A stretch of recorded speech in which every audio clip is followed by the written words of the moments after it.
é inevitável a gente falar que as pessoas buscam atalhos, né? A gente está vivendo a geração do Ozempic. Agora vai vir o Mounjaro. E a gente tem que estar preparado para isso. Tem uns dados bem alarmantes, né? Mostrando nos dados dos Estados Unidos que 2% da população recebeu a prescrição de Ozempic em 2023. E recentemente, em vários sites, inclusive revistas internacionais, da New York Times e agora a Bloomberg, falou sobre o quanto que esse tipo de droga tem impactado o consumo alimentício, né? Então, redes de fast foods já têm sido impactadas por isso, grandes mercados internacionais, mostrando que a indústria alimentícia possivelmente vai ter que adaptar quantidades de embalagens, a forma de consumo vai ser diferente. Particularmente, eu me sinto um pouco dividido, porque ao mesmo tempo que eu sei que é um medicamento super importante e que ajuda inestimavelmente muitas pessoas que têm obesidade, né, e que é uma doença que precisa ser tratada do ponto de vista biológico, mas eu entendo que também tem muita gente utilizando como um atalho, do tipo assim, olha, eu vou ali, vou usar o Ozempic porque eu quero comer o que eu tenho vontade, e o Ozempic me ajuda ou a controlar uma compulsão, um impulso, ou mesmo conseguir comer o que eu quero, mas não engordar tanto. Eu queria saber o seu ponto de vista como expert a respeito desse tema. É muito interessante porque é realmente algo que tem mudado muito até a nossa forma de trabalhar, né? Porque tem gente que já chega lá e fala, tô tomando Ozempic. Mas, eu que fui lá e comprei. Então não tem prescrição. E tem isso, ainda vende sem receita, né, gente? Olha que maravilha. Mas como que você toma? Minha amiga falou pra eu tomar. Nem vou falar que daqui a pouco eu vou escutar. Então ele falou isso pra anotar. Não passa a receita, não. Na verdade, assim, eu acho, existe uma coisa chamada quem é você geneticamente? De uns anos pra cá, desde quando a gente conheceu o nosso código genético, a grande pergunta era, tá bom, o que a gente vai fazer com isso agora? A gente sabe qual é o código genético, mas o que a gente vai fazer com isso? Daí veio o que a gente chama de epigenética. Epi significa além da genética. E esse além da genética, hoje nós podemos estabelecer estratégias totalmente direcionadas para aquela pessoa, unicamente para aquela pessoa. Existem pessoas que têm uma dificuldade muito grande de produzir hormônios, de produzir alguns neurotransmissores, algumas enzimas, e todo esse conjunto está envolvido com saciedade, principalmente hormônios de saciedade. E são pessoas que têm mais comportamento compulsivo, que vê uma coisinha, tem um negócio na mesa, um bolo, enquanto aquele bolo não acaba, a pessoa não para de beliscar. Então isso pode, não é para falar assim, ele é displicente. Não.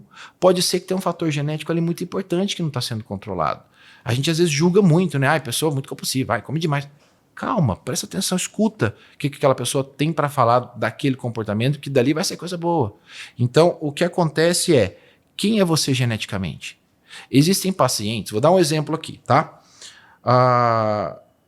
Um dia a gente pode falar só sobre isso, porque essa conversa é longa. Mas, por exemplo, se você pegar indivíduos que têm variantes que chamam MC4R. Isso é uma característica, é um polimorfismo, é uma alteração genética. A gente nasce e morre com ela. Então, se você tem uma alteração genética, você vai morrer com ela. Você não vai zerar o seu DNA comendo isso ou aquilo. Você vai modular, você vai ligar ou desligar. Você vai silenciar ou estimular. E se você, por exemplo, tem 3 variantes de um tal de MC4R e outras 4 de FTO. O que é isso, Luciano, que você está falando? São polimorfismos. São alterações genéticas que fazem com que aquela pessoa tenha uma dificuldade muito grande de parar de comer.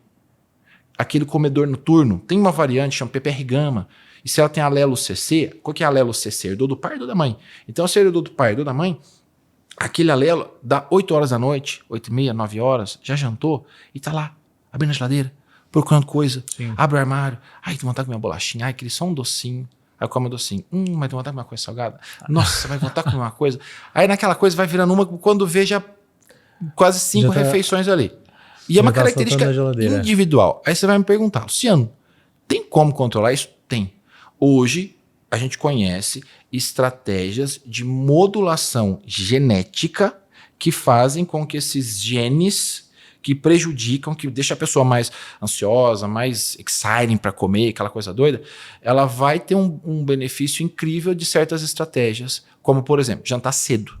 Jantar cedo. Jantar às 6h30. E segundo, dormir cedo, que não adianta jantar às 6h30 e tá lá 11 horas da noite acordado, morto de fome. Aí bate a fome de novo. Pelo amor de Deus, aí é o caos, ainda, né? aí é o despertar da fera. Então, e dorme cedo. Outra estratégia muito interessante para vocês fazerem é vocês usarem a própolis de noite, usar o magnésio de noite, usar um chá de melissa, fazer um mix de noite. Ah, mas não gosto de chá. Faz o esforço. Faz um esforço. Então, as características genéticas hoje explicam muito. Ah, mas o que tem o Ozempic a ver com isso? Se uma pessoa ela tem essas características, o Ozempic ele pode ajudar muito no início para que aquela pessoa tenha resultado, para que ela consiga parar de comer, para que ela consiga começar a perder peso e ficar animada, ter resultado, e depois, com o tempo, o médico vai tirando aquele Ozempic.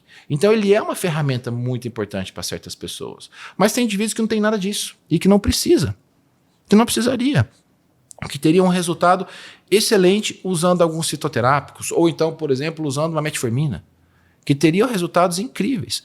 Só que, desavisado, vai lá e vou começar a usar. Aí vai lá, sei lá, coloca 30 cliques, e aí vai ter dor de estômago, monte de efeito colateral, náusea, dor de cabeça, vai ficar deitado o dia inteiro na cama, não consegue nem levantar.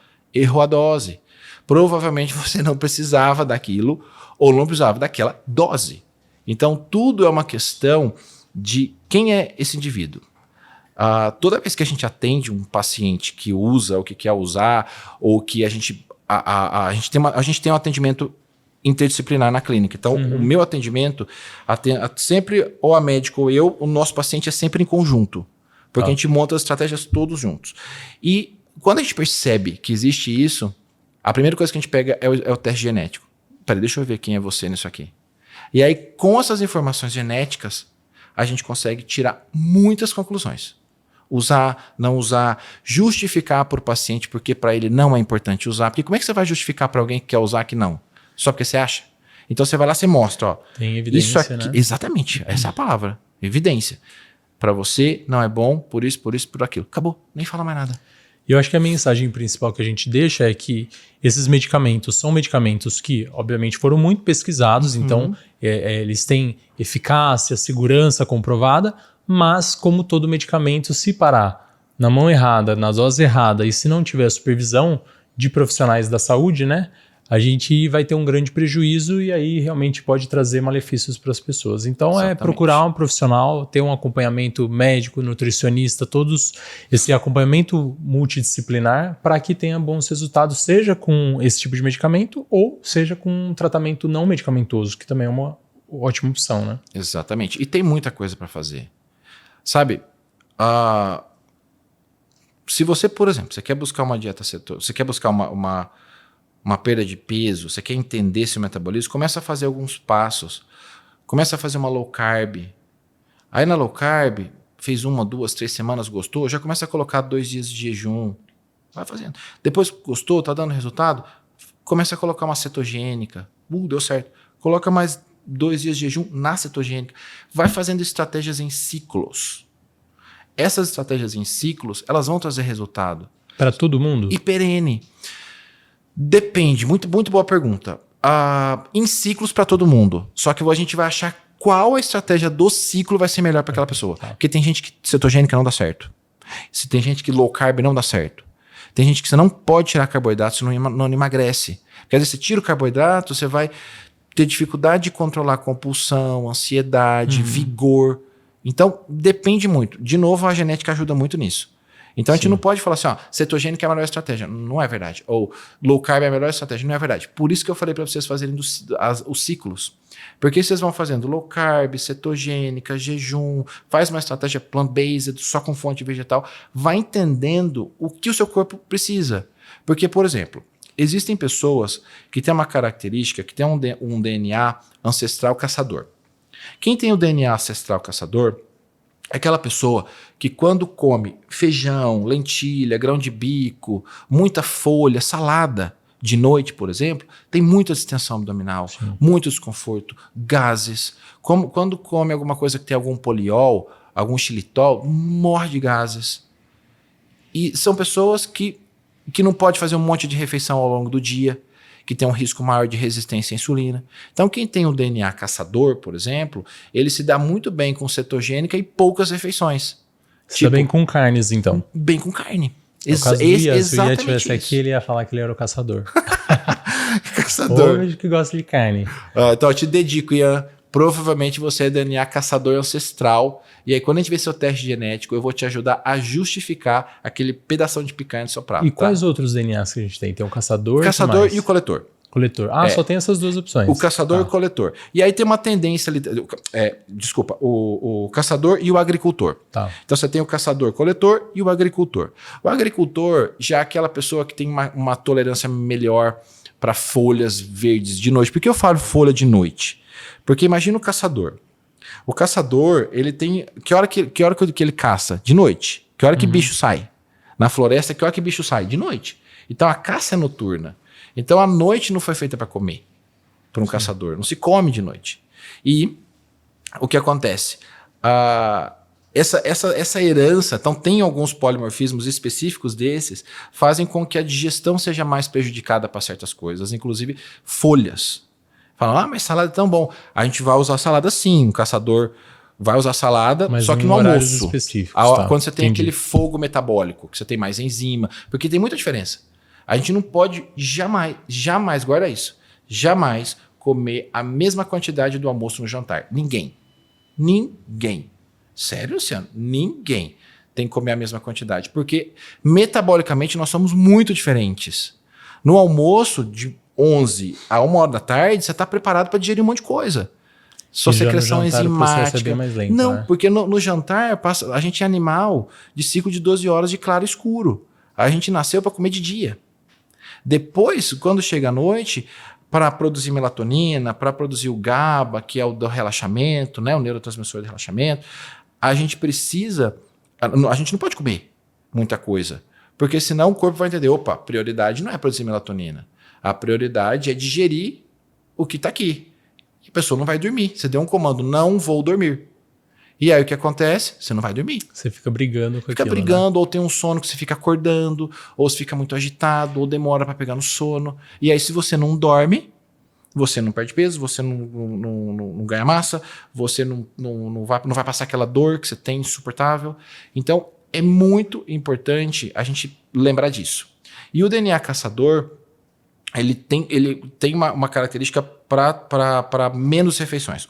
Já um agricultor já faz muito mais refeições ao longo do dia, tolera muito bem as folhas, os crus à noite. Entendi. Não só folha, coisa crua de noite.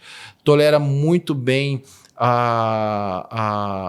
alguns adoçantes, não tem desconforto gastrointestinal com muita coisa que alguém que tem o DNA caçador tem.